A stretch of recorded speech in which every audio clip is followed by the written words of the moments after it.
전도서 12장 1절. 너는 이제 너의 젊은 날에 곧 재앙의 날이 이르지 않고 나에게는 즐거움이 없다고 말할 해가 가까워 오기 전에 너의 창조주를 기억하라. 자, 오늘 말씀의 제목은 더 늦기 전에 창조주를 기억하라가 되겠습니다. 더 늦기 전에 창조주를 기억하라. 자, 전도서 솔로몬이 말년에 자신의 그 삶을 돌아보며 쓴 자서전이죠. 간증입니다.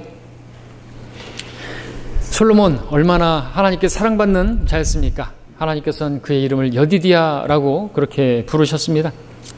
다윗을 이어서 이제 왕이 되었을 때 그가 겸손하게 또 백성을 잘 다스리기를 원하는 그런 마음으로 하나님께 구했을 때 하나님께서 그에게 지혜를 주셨고 구하지 않은 것들도 주셨습니다. 자, 하나님께서 주신 정말 너무나 많은 복을 받은 솔로몬이었죠. 근데 그가 부유하게 되었을 때, 부유한 자체가 잘못은 아닙니다. 부자가 다 죄는 아니죠. 근데 마음이 부유하게 되는 것입니다. 하나님 없이 스스로 그렇게 하나님 없이도 자기가 얼마든지 잘 살 수 있다라고 생각하는 그런 부유함. 라오디케아 교인과 같은 나는 부자고 부유하며 아무것도 부족한 것이 없다. 주님 없이도 얼마든지 잘 살 수 있다라고 하는 그런 지경에 이르게 되었을 때 그는 하나님께서 하지 말라고 특별히 왕이 해서는 안 될 일에 대해서 신명기 19장에서는 17장에서는 세 가지로 말씀하셨죠. 말들을 많이 늘리지 말아요. 아내들을 많이 두지 말라야죠. 그리고 금과 은을 많이 늘리지 말라요. 이 세 가지를 다 어겨버리고 말았습니다. 이 세 가지 어떻게 보면 육신의 정욕, 안목의 정욕, 생의 자랑과 연관이 되는 것이 아닐까요? 많은 아내를 두는 것은 육신의 정욕에 해당하는 것이고 은과 금을 늘리는 것은 안목의 정욕에 해당하는 것이고 또 많은 말들을 늘려서 나라를 자기의 국력을 또 어떤 그 자신의 권력을 크게 한다는 것은 생의 자랑에 관련한 것이 아닌가 적용해 볼 수가 있죠. 그 세 가지 하지 말라고 했는데 육신의 정욕, 안목의 정욕, 생의 자랑 거기에 이끌려서 그렇게 죄를 짓고 결국 하나님께서는 그럼에도 자비를 베푸셨고 훗날 그 아들 떼에서 남유다와 북이스라엘로 그렇게 나뉘어지는 찢어지는 그런 비극을 맞게 됐습니다. 자, 전도서 인생 연습서라고 말하기도 합니다. 예습을 잘하는 학생이 공부를 잘한다고 하죠. 그럼 누가 인생을 잘 살겠습니까? 자, 우리 인생도 예습을 할 수 있다고 한다면 잘 살 수가 있겠죠. 근데 우리는 이게는 인생의 예습이라는 게 없어요. 한번 살아보고 그 다음에 2회차 인생 다시 살면은 잘 살 수 있을까요? 두 번째 살아보는 인생을 맞이했다면 살 수 있을까요? 아니죠. 어제 잘 사셨어요? 어제 잘 못 살았을 때 오늘은 잘 살리라. 오늘은 또 잘 살 수 있을까요? 그렇게 날마다 계산을 해본다면 우리는 인생을 두 번 살아보고 한번 예습해보고 그 다음에 복습해보고 그런 문제가 아니고 그렇게 할 수도 없고 중요한 것은 하나님께서 이미 그렇게 산 솔로몬을 보여주면서 우리에게 이제 그 인생을 답습하지 말라고 그런 생을 반복하지 말라고 그런 헛된 그 스스로가 고백했던 헛되고 헛되며 헛되고 헛되니 모든 것이 헛되도다고 말했던 그런 헛된 삶을 살지 말라고 바람 잡는 것 같은 아무것도 잡는 것이 없고 만족하고 없는 그런 삶을 살지 말라고 이 전도서를 하나님께서 솔로몬을 통해서 기록하신 것이죠. 누가 현명한 사람입니까? 실패한 사람의 삶을 보고 교훈을 얻고 그 삶을 반복하지 않겠다고 그렇게 마음을 먹는 사람이 현명한 사람이죠. 특별히 전도서는 나이 드신 분들에게도 중요한 말씀이지만 특별히 젊은 청년들에게 솔로몬이 특별히 젊은 청년들에게 이야기하고 있는데 솔로몬의 마음을 좀 이해를 할 수 있다고 한다면 그 청년은 정말로 현명한 사람이겠죠. 근데 이렇게 성경이 기록됐음에도 불구하고 나도 당신처럼 그렇게 살아보고 그 다음에 말년에 가서 그렇게 살면 안 되는구나 후회하면서 그때 가서 돌이키고 회개하고 근데 그때는 늦은 거예요. 그때는 더 늦기 전에 우리 하나님을 기억해야죠. 더 나이 들어서 아무것도 할 수 없을 때 주님을 위해서 뭔가를 할 수 없을 때 그때서 기억하고 그러지 말라고 건강할 때 주를 위해서 뭔가를 할 수 있을 때 할 수 있는 것들이 있을 때 그때 주님을 기억하라고 그렇게 쓰고 있는 것입니다. 자, 전도자가 우리를 전도하고 있어요. 솔로몬이 우리를 전도하고 있습니다. 인생 마지막에 와서, 그리고 인생의 마지막뿐만 아니라 전도서 마지막에 와서 우리에게 가르치는 것이 무엇인가. 먼저 11장 9절 10절에서는 우리 젊은 시절에 조심해야 될 것, 가지 말아야 할, 따르지 말아야 할 그 길에 대해서 쓰고 있습니다. 첫째는 11장 9절에서 청년이여 내 젊음을 즐거워하라. 내 마음은 내 젊은 날들을 기뻐하며 라고 말하고 있습니다. 자, 이 말씀처럼 첫 번째 조심해야 될 것은 자신을 기쁘게 하는 그 일을 경계해야 됩니다. 조심해야 되는 거예요. 하나님을 기쁘시게 하는 것이 아니라 하나님의 기쁨을 위해서 하나님께서 기뻐하시는 그러한 대상으로 만드셨는데, 하나님을 기쁘시게 하는, 하나님께 찬양을 드리는 그러한 존재로 인간을 만드셨는데 자기를 기쁘게 하는 삶을 사는, 그게 이제 배교인 거예요. 사람들이 뭘 하면서 그렇게 기뻐하려고 합니까? 그 젊은 시절에 특별히 젊은이들이, 청년들이 뭘 하면서 기뻐하려고 하죠? 세상과 세상에 있는 것들을 통해서죠. 그리고 여기 또 이 11장 이 9절과 10절에 보면 또 세 가지가 나오는데, 너 젊음을 즐거워하라. 내 마음은 내 젊은 날들을 기뻐하며 라는 말씀과, 또 그 다음에 나오는 말씀 9절에서 내 마음의 길들과 내 눈에 보는 대로 걸으라. 이것도 세 가지로 또 적용해 본다면 나를 기쁘게 하고 즐겁게 하는 그러한 육신의 정욕, 또 내 마음의 길들, 내 마음에 원하는 어떤 그런 것들, 내가 되고자 하는 그 내가 되기 위해서 살아가는 그런 마음을 품는 거, 생의 자랑, 그리고 내 눈에 보는 대로 걷는 거, 안목의 정욕, 역시나 세 가지에 대해서 경계하고 있는 것을 우리가 볼 수가 있습니다. 자, 그것입니다. 세상과 세상에 있는 것들이죠. 근데 그것들은 다 사라져버릴 것들이라는 거죠. 그것들에 빠지게 되면, 그것들을 추구하게 되면 정작 본질을 놓치게 되는 것입니다. 무엇입니까? 거기는 하나님이 없어요. 하나님을 사랑하는 것이 없습니다. 하나님을 사랑하는 것이 첫 번째인데, 하나님을 기쁘시게 하는 것이 첫 번째인데, 우리가 창조된 목적인데, 우리를 구원하신 목적인데 그 목적을 이루지 못하는 거예요. 자기를 기쁘게 하기 위해서 살아요. 자, 본문에서 내 젊음을 즐거워하라, 내 마음은 내 젊은 날들을 기뻐하라고 했는데, 여기까지만 읽고 그래, 나 이 젊은 날에 내 젊음을 기뻐하라고 했으니까 나는 이제 내가 기뻐하고 즐거워하는 일 위해서 살 거야 라고 여기까지만 읽으면 안 되죠. 그 다음에 뭐라고 합니까? 그러나 너는 알라 이거죠. 그렇게 살다가는 그 모든 것으로 인해서 하나님께서 너를 심판하신다, 심판이 기다리고 있다라는 사실을 말씀하고 있는 것입니다. 계속 그렇게 살아봐, 그렇게 실컷 살아봐. 근데 거기에 대해서 책임이 져야 된다 이거죠. 심판이 있다 이거죠. 하나님께서 그 심판하시는 분이 계시다라는 사실을 알아야 된다는 거죠. 창조주를 기억하라는 것입니다. 마음껏 자기를 기쁘게 하라는 그런 말이 아니라, 그렇게 살다가는 징계가 있을 것이다, 심판이 있을 것이다 경고하는 것입니다. 자, 그 다음에 두 번째로는 9절에서 내 마음의 길들이라고 했죠. 그 길대로, 마음이 원하는 그 길을 따라 걷지 말라는 것입니다. 왜 그렇습니까? 죄성을 지니고 태어나서 죄악에 길들여진 인간의 마음이라는 것은 가만히 내버려두면, 그 마음이 가는 대로 내버려두면은요, 역시나 자기가 원하는 대로 살기 때문에 그렇죠. 자기가 원하는 대로 살아가요. 여러분들, 사람에게는 필요한 것이 있고 원하는 것이 있죠. 하나님께서 우리에게 필요한 것을 주시고 원하는 것은 주지 않습니다. 하나님께서 필요하시면 우리에게 주시죠. 너희의 필요를 채워주실 거라 말씀하고 있습니다. 원함은요, 인간의 원함이라는 건 하나님도 채워주지 못합니다. 그래서 여러분들이 원하는 것을 구하는 것이 아니라, 하나님께서 원하는 것을 구하려고 한다면 하나님께서 원하시는 것을 구하십시오. 성경에 보면은 주께서 원하시면 내가 이것이나 할 수 있고, 주께서 원하시면 저를 고칠 수 있나이다, 이렇게 말하는 게 맞죠. 근데 내가 원하는 대로 가면요, 안 된다는 것입니다. 하나님께서는 여러분들이 원하는 것을 그렇게 주시면요, 하나님은 나쁘신 분이죠. 우리 부모도 어떻습니까? 우리 자녀들이 원하는 걸 줍니까? 필요한 걸 줍니까? 식사를 마련해 주는데, 밥을 해 주는데 애들이 원하는 걸 줘요? 아니면 애들에게 그 영양소가 꼭 필요한 것들을 그렇게 해서 줍니까? 어떤 부모가 옳은 부모고 좋은 부모입니까? 애들이 원하는 게 뭐죠? 그냥 입이 즐거운 거, 그냥 내가 막 톡 쏘고 막 어떤 비주얼도 좋고 막 그냥 어떤 인스턴트 뭐 그런 거 있잖아요. 피자, 핫도그 막 이런 것들, 햄버거 막 그런 것들 되게 몸이 좋지 않잖아요. 당장 입에는 즐거울지 모르겠지만 건강에는 좋지 않는 것이죠. 그러니까 부모의 관심은 아이에게 필요한 것을 주고자 하죠.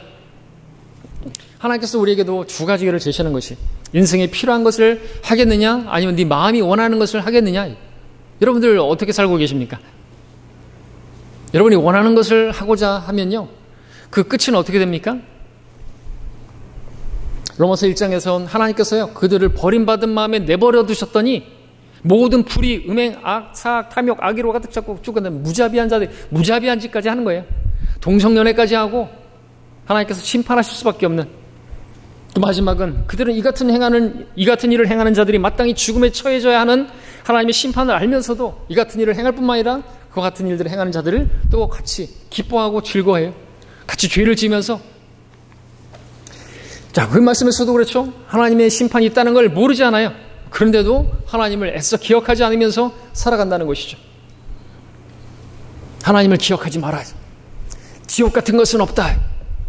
신시티, 죄의 도시 라스베가스, 거기서 제가 봤던 문구 Forget Hell, 자동차 번호 뒤에다가 붙이는 거예요. Forget Hell, 지옥을 잊어버려라. 그래야 죄를 마음껏 지을 수 있으니까. 자, 그렇게 살다가 원하는 대로 살다가 마음이 원하는 대로 살다가 그러다가 솔로몬처럼 후회하게 된다 이거죠. 후회하지 말라는 거죠. 심판이 있다고. 세 번째 조심해야 될 것은 내 눈이 보는 대로 걸어라. 내 눈이 보는 대로 걸어라. 조심하라는 것입니다. 성경에 보면 눈에 보는 대로 그렇게 걷다가 눈이 원하는 대로 가다가 망한 사람들이 많죠. 첫 번째가 이브죠. 선악을 알게 하는 그 열매를, 그 나무 열매를 바라봤을 때 얼마나 아름다워 보였습니까? 보기에 좋았죠. 그것을 따라가다 망했지 않습니까? 롯, 자기가 이제 아브라함하고 분리해야 되고 이제 해야 할 때 선택해야 되는데 땅을 바라봤을 때 소돔을 바라보니까 아름답고 가축 키우기도 좋고 자기가 바라보기에 눈에 보이는 대로 그렇게 갔다가 그것이 소돔인데 자신의 그 영적 생활을 망쳐버리는 그러한 곳인데 갔다가 결국엔 소돔은 어두운 굴 속에서 그의 인생을 마감하고 말았던 것이죠. 아칸이라고 하는 사람, 여리코에서 결코 거기 있는 물건을 손대지 말라 했는데 금과 은과 또 바빌론제 옷, 그것을 보고 현혹돼 갖고 그것을 바라보고 숨겼다가 결국에 멸망하고 말았죠. 특별히 재판관 시대에 있는 사람들이 자기들의 눈으로 보는 대로 옳은 대로 그렇게 걸었습니다.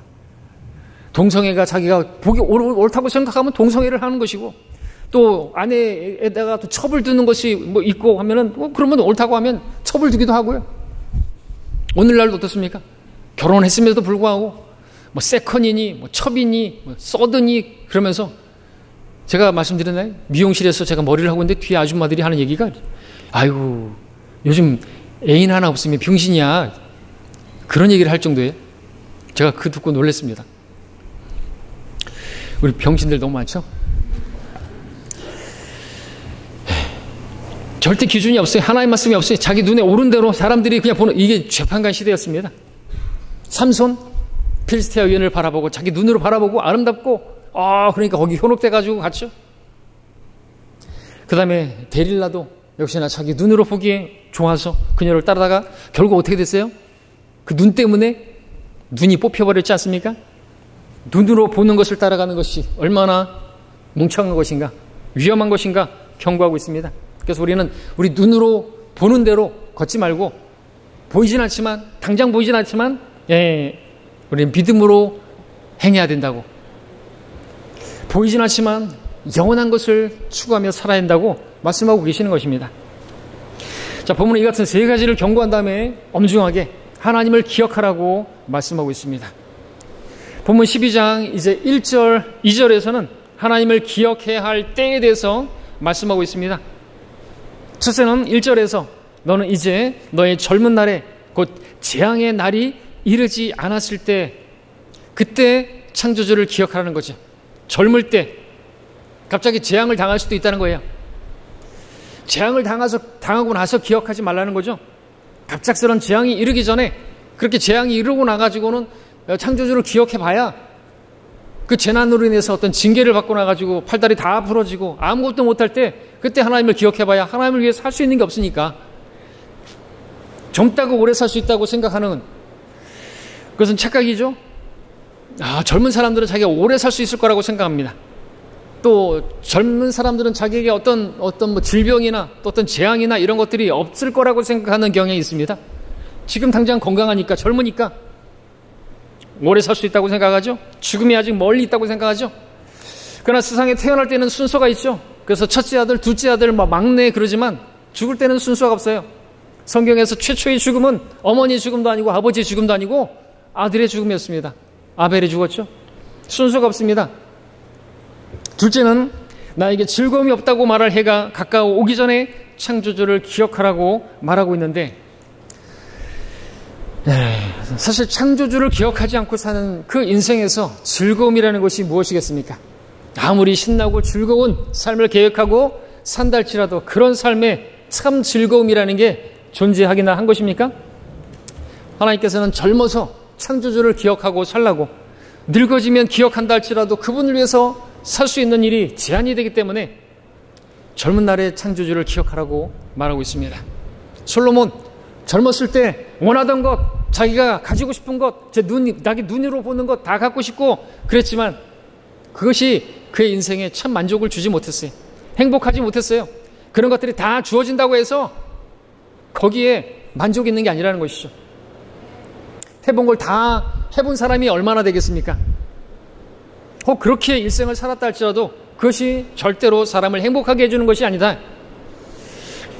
솔로몬은 경험을 통해서 우리에게 간증하고 있는데, 현명한 우리들이라고 한다면 꼭 굳이 그것을 경험해보고 나서야 후회할 필요는 없겠죠. 그러므로 오직 인생에 있어서 가장 중요한 것은 자기를 지으신 그 창조주를 기억하는 것만이 참된 인생을, 올바른 인생을 사는 길이라고 우리에게 전도해주고 있는 것입니다. 또 세 번째로는 2절에서 해나 빛, 달이나 별들이 어두워지지 않은 때, 비 뒤에 구름이 다시 돌아오지 않은 때 창조주를 기억하라 말씀하고 있습니다. 해나 빛, 달이나 별들이 어두워지지 않은 때, 이때는 어떤 점입니까? 절망적인 때를 말하죠. 사람들도 극심한 어떤 상황에 처해지게 되면 어떻게 됩니까? 앞이 하나도 안 보여요.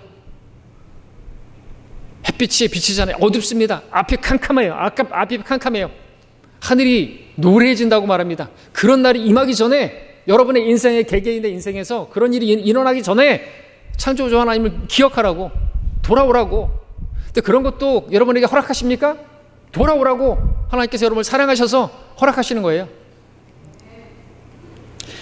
또 비 뒤에 구름이 다시 돌아오지 않을 때 기억하라 이거죠. 비 뒤에 구름이 다시 돌아오지 않을 때. 햇빛 뒤에가 아닙니다. 햇빛 뒤에 다음에 이제 비가 오면 좋은 일이죠. 비 뒤에 햇빛이 비칠 겨를도 없이 또 비가 와요. 폭염이 왔고 그 다음에 조금 괜찮아진다, 또 폭염이 오고, 폭우가 왔는데 그 폭우 피해로 인해서 아주 힘든데, 그 폭우로 인해서 그 피해를 수습할 겨를도 없는데 또 폭우가 또 와요. 죽으라는 겁니까? 아니라 이거죠. 왜 그렇게 살았냐 이거죠. 돌이키라고 하나님께서 허락하시는 것입니다. 그런 어려움들, 정말 산 넘어 산이네, 앞이 안 보이네, 그런 것들을 허락하신 하나님께서는 여러분들이 하나님을 기억하지 않고 살기 때문에, 그런 것이 아니면 하나님을 기억하지 않을 것이기 때문에, 하나님께로 돌아오지 않을 것이기 때문에 허락하시는 거죠.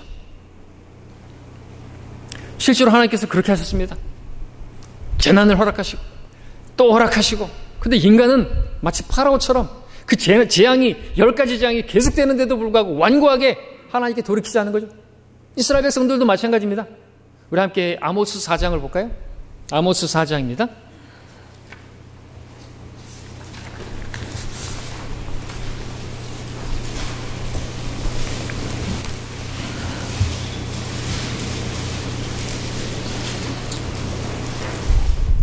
아모스 4장 12절을 말씀 먼저 보겠습니다.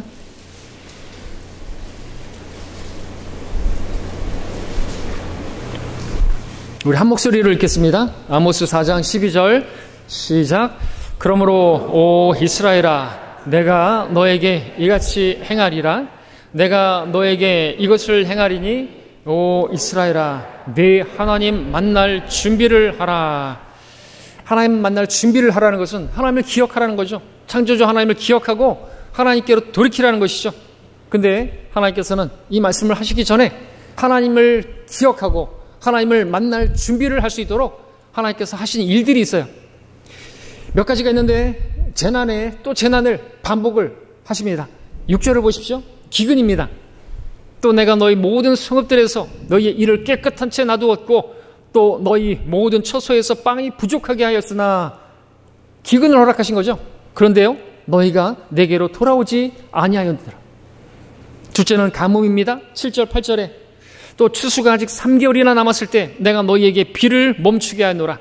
내가 한 성읍에는 비가 내리게 하였고 다른 성읍에는 비가 내리지 않게 하였더니 어떤 땅에는 비가 내렸고 비가 내리지 않은 땅은 말랐느니라. 그리하여 두세 성읍이 물을 마시기 위해 방황하다가 한 성읍으로 갔으나 그들이 만족하지 못하였도다. 그러나 너희는 내게 돌아오지 아니하였도다. 하나님께서 사인을 계속해서 주시는데 기근도 허락하시고 가뭄도 허락하시는데 세 번째 9절에서는 내가 돌풍과 흰 가루병으로 너희를 쳤으며 너희 동산들과 포도원들과 무화과 나무들과 올리브 나무들이 번성할 때 모충으로 그것들을 먹게 했으나 너희는 내게로 돌아오지 아니하였도다. 주가 말하노라. 하나님께서 어떤 전염병이나 어떤 병충해나 어떤 그런 그 벌레로 농작물들을 다 망쳐놔 버리고 하실 수 있는 분이신데 그렇게 하셨는데도 불구하고 깨닫지를 못하네요. 그 다음에요 10절에 보니까 전염병, 전쟁, 내가 이집트에서 했던 대로 너희 가운데 전염병을 보냈으며 그 출애굽할 때 그 파라오에게 했던 것처럼 보냈으며 너희 청년들을 내가 칼로 살해하였고 젊은 청년들을 왜 살해했을까요? 너희 말들을 빼앗아갔으며 내가 너희 진영의 악취로 너희 코를 찌르게 하였으나 이렇게까지 하셨는데 너희는 내게로 돌아오지 아니하였도다. 다섯 번째로 11절에서 이제 성읍까지 파괴시킵니다. 하나님이 소돔과 고모라를 멸망시키셨듯이 내가 너희 중에 몇을 멸망시켰으니 너희가 불타는 데서 꺼낸 나무 조각 같이 되었으나 너희는 내게로 돌아오지 아니하였도다. 주가 말하노라. 돌아오기를 거부한 거예요. 전도서에서는 돌아오라고 비 뒤에 또 햇빛이 비치지도 않고 또 비가 오고 구름이 오고 그런 재앙을 만나기 전에 반복되기 전에 하나님께 돌아오라고 창조주를 기억하라고 13절을 보십시오. 보라, 이는 산들을 짓고 바람을 창조하며 인간에게 자기 생각이 무엇인지를 선포하시는 분, 아침을 어둡게 하며 땅의 높은 곳들을 밟는 분, 만군의 주 하나님인 주가 그의 이름이라. 여기서도 창조주 모든 걸 관장하시는 분, 그것들을 사용하셔서 하나님께서 무엇을 하시는 것입니까? 창조주를 기억하라고, 돌아오라고. 그러나 돌아오지 않았습니다. 그래서 내가 이것을 행하리니 내 하나님 만날 준비를 하라. 이것을 행하리니 결국에 뭡니까? 하나님께서 그들을 돌이키지 않으니까 포로로 사로잡히게 하게 만들었어요. 그래서 이방의 종으로서 노예로서 살아가게 되었던 것이죠. 비참하게 된 것입니다. 다시 전도서로 와서 보시면요, 자, 현명한 사람들은요 그러한 재난이 또 닥치기 전에 하나님을 기억하는 사람인 것이죠.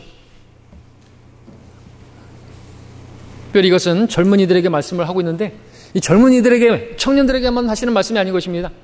오늘 말씀의 제목은 더 늦기 전에 여러분들 작년이라 할지라도 나이 드신 분이라 할지라도 이제 늦었다고 생각할 때가 가장 빠를 때이니까 더 늦기 전에 창조주 하나님을 기억하시라는 것이죠.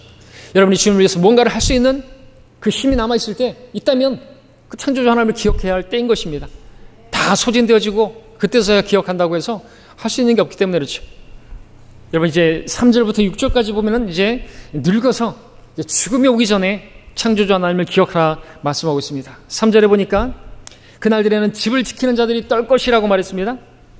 여기서 나오는 내용들은 이제 사람의 몸을 이렇게 어떤 것에 비유해서 말씀하고 있죠. 성경에서는 우리 몸을 집에 비유하고 있지 않습니까?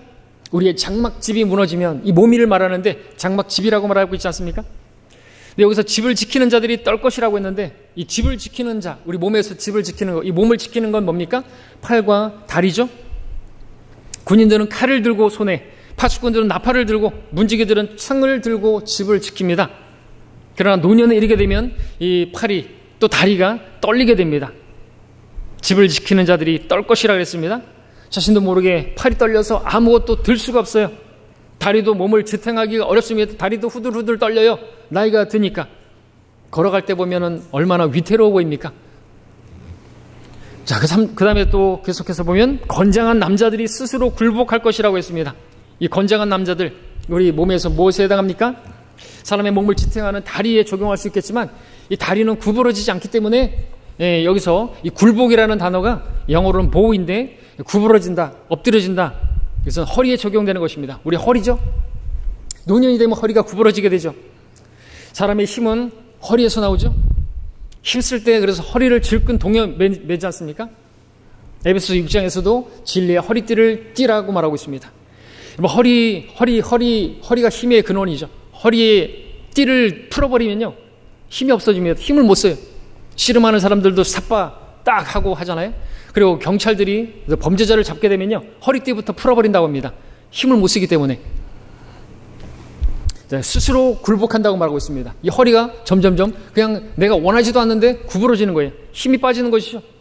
그렇게 허리가 굽어지기 전에 더 늙어서 허리가 굽어지지 않았다고 한다면 창조주를 기억해야 할 때인 것입니다. 또 3절에서는 그들의 수가 적음으로 맷돌질하는 자들이 그칠 것이기 때문이라고 했습니다. 하나님께서 여러분에게 맷돌을 주셨어요. 맷돌 윗짝 아래짝 있죠? 예, 치아가 있습니다. 음식을 잘 씹을 수 있도록 하나님께서 우리에게 주신 천연 맷돌입니다. 근데 나이가 들수록 이 치아가 하나둘씩 빠지기 시작해서 결국에는 음식을 씹지 못하게 되죠. 이 표현이 4절에서는 다시 맷돌질 소리가 낮아질 것이라고 했습니다. 치아가 하나씩 둘씩 빠지다 보니까 이제는 씹지를 못해요. 3절에 보니까 창문 밖에 보이는 것들이 어두워질 것이기 때문이라고 말합니다. 예, 눈이 이제 어두워지는 거죠. 침침해지는 거죠. 노안이 오더니 나중에는 가까운 것도 멀리 있는 것처럼 안 보입니다. 가까운 것도 안 보여요. 여러분들, 그래서 이삭도 바로 앞에 있는 야곱이 에서인지 야곱인지 알아보지 못했지 않습니까? 그 다음에 또 4절에 거리의 문들이 닫히게 될 것이다 라고 말하고 있습니다. 이것은 집의 문들이 닫히면 밖에 소리가 들리지 않는 것처럼 노년이 되면 이제 들리지 않아요. 귀가 점점점 먹는 것이죠. 저도 이제 귀가 문제가 생기고 있고요. 눈에도 문제가 생기고 있습니다. 벌써부터.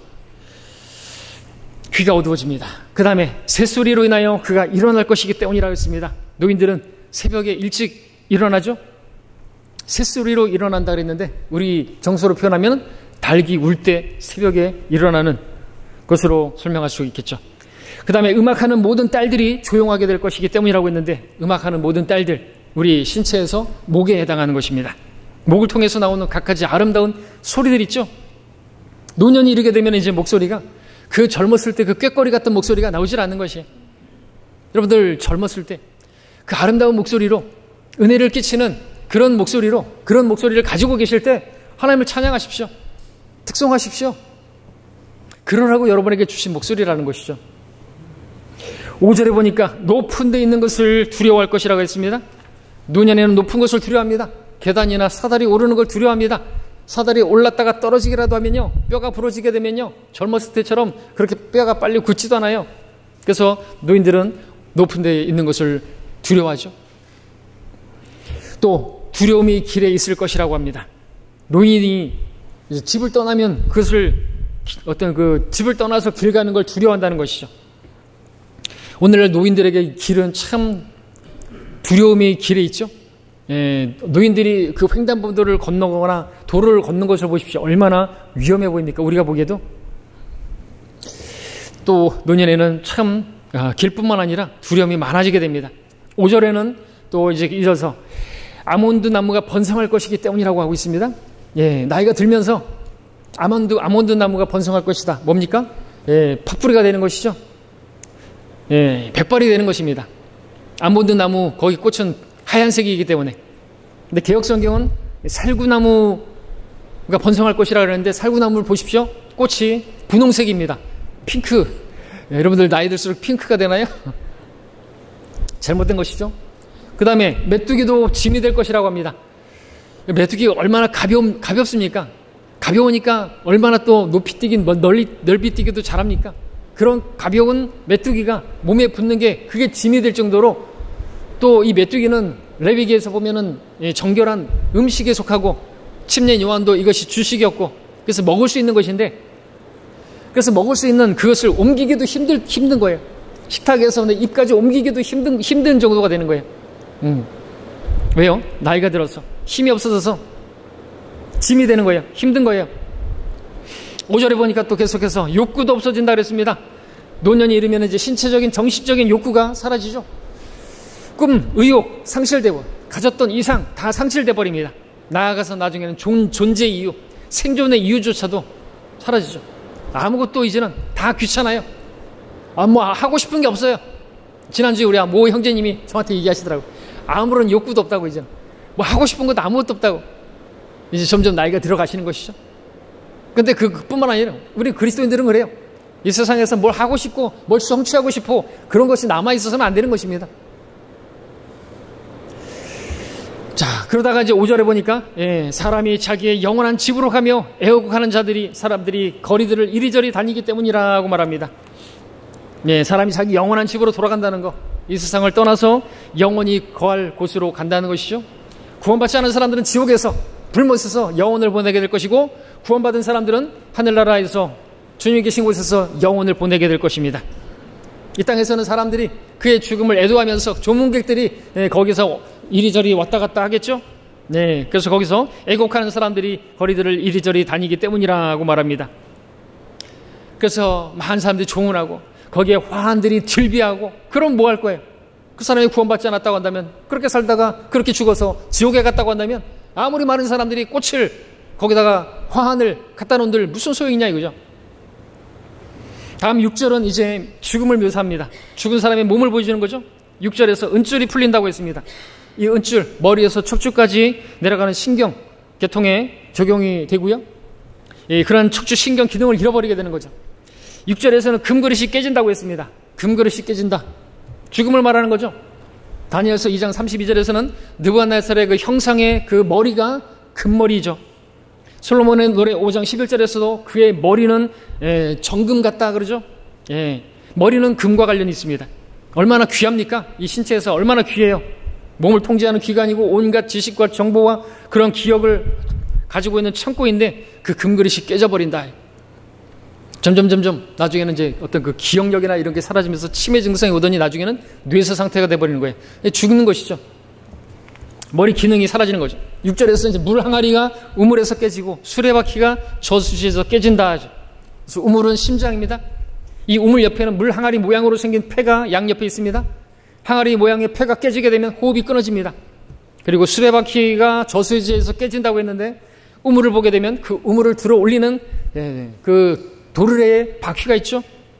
심장에 피를 공급하는 펌프 역할을 하는 그것이 마치 수레바퀴가 깨지는 것처럼 그러면 이제 더 이상 심장에서 그 몸에 피를 공급하는 것이 그러면 죽는 것이죠. 심폐 기능이 멈추는 거. 심장이 뛰지 않으면 죽는 것이잖아요. 자, 그렇게 해서 결국에는 심장이 멎어지고 뇌세 상태가 되고 사람이 결국 이렇게 기능들이 다 신체 지체들이 다 기능을 잃어버리기 전에 그러기 전에 뭐 하라고요? 창조주를 기억하라고 말씀하고 있는 것입니다.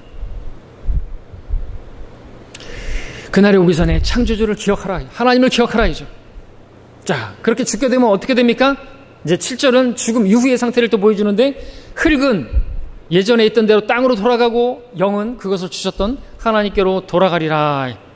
사람의 이 몸, 육체는 땅으로 돌아가죠. 묻으면 흙으로 돌아갑니다. 하나님께서 흙으로 만드셨기 때문에 범죄하고 나서 너는 흙이니 흙으로 돌아갈지니라. 돌아가셨습니다. 어디로 돌아가요? 흙으로 돌아간 것이에요. 숨을 거뒀습니다. 하나님께서 숨을 거둬가신 거예요. 영입니다. 호흡. 하나님께서 그 호흡을 영을 거둬가시는 거예요. 뭐 구원받지 않은 사람이든 구원받은 사람이든 다 영은 하나님께서 취해가십니다. 흙은 몸으로 흙으로 돌아가요. 몸은 흙으로 돌아가요. 중요한 건 혼이죠. 나 자아입니다.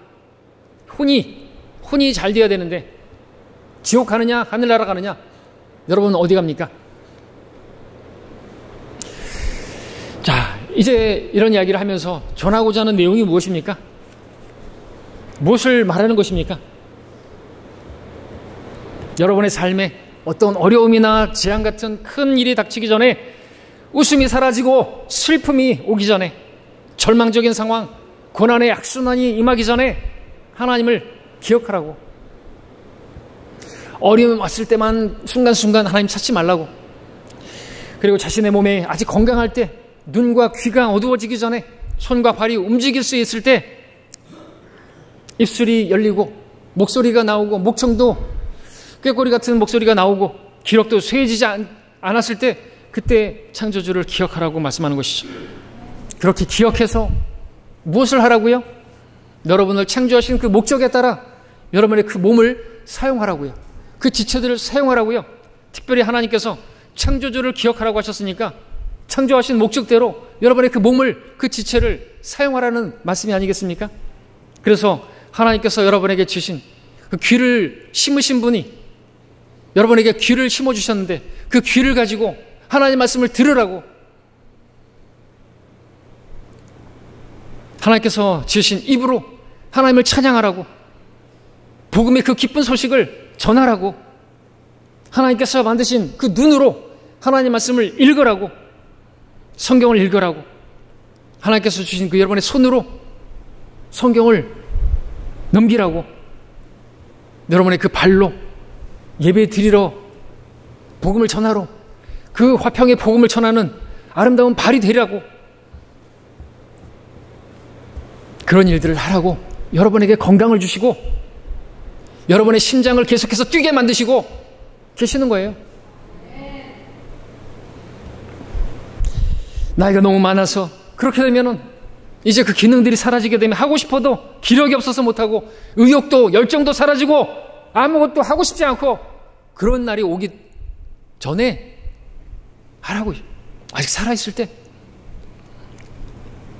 근데 인간은 어리석어서 그런 기력이 있고 힘이 있으면 자기 정욕을 위해서, 육신의 정욕과 안목의 정욕과 생의 자랑을 위해서 그렇게 그냥 막 불사르게 몸을 내어준다 이거죠.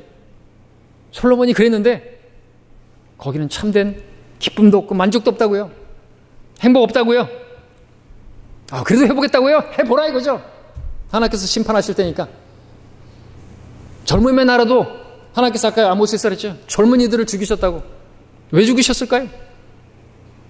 혈기가 왕성해가지고 죄 짓는데 그 몸을 사용하고.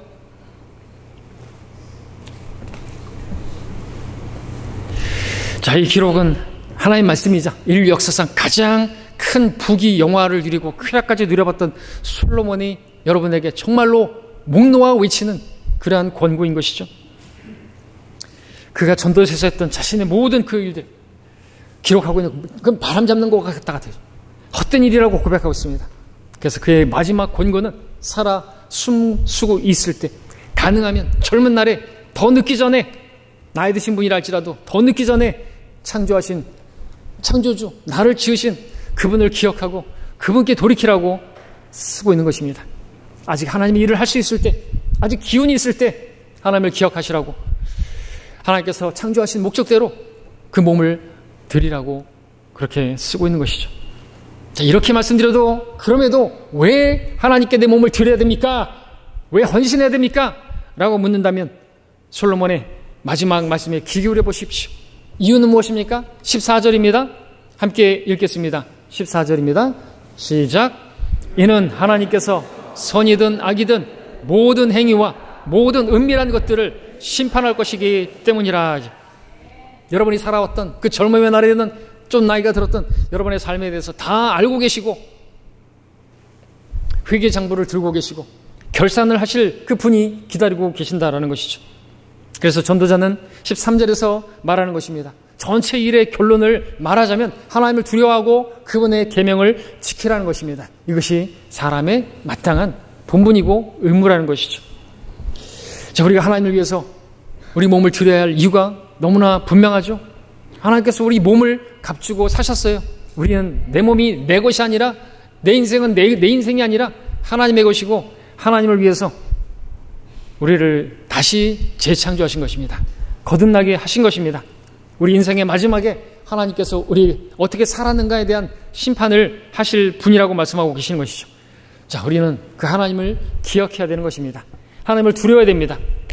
더 이상 헛된 세상에 여러분의 몸을 내어주지 마시고 하나님께 여러분의 몸을 드리시기 바랍니다. 인생의 절망적인 날이 오기 전에, 나에게는 더 이상 즐거움이 없다고 말할 그날이 오기 전에 여러분을 창조하신 그 하나님을 기억하시기 바랍니다. 늦었다고 생각할 때가 가장 빠릅니다. 다만 더 늦기 전에 여러분을 몸을 하나님께 드리시기를 바랍니다. 이것이 하나님의 창조물인 여러분들이 마땅히 해야 할 의무이기 때문에 그렇습니다. 여러분의 몸을 어떻게 드릴 것인가 하는 부분은 여러분 개인의 적용에 달려 있습니다. 자, 그러나 인생이 유한한 것이 분명하고 하나님 없는 인생은 참으로 무상함이 분명한데, 심판의 날은 하루하루 다가오고 있는데 여러분 그것을 기억하시고 믿음의 결단을 미루지 마시기 바랍니다. 오늘이 여러분에게 인생의 터닝포인트가 될 수 있습니다. 전환점이 될 수 있습니다. 하나님께 돌이킬 수 있는 그 계기가 될 수 있습니다. 그런 계기로 삼으시기를 바랍니다. 기도하겠습니다.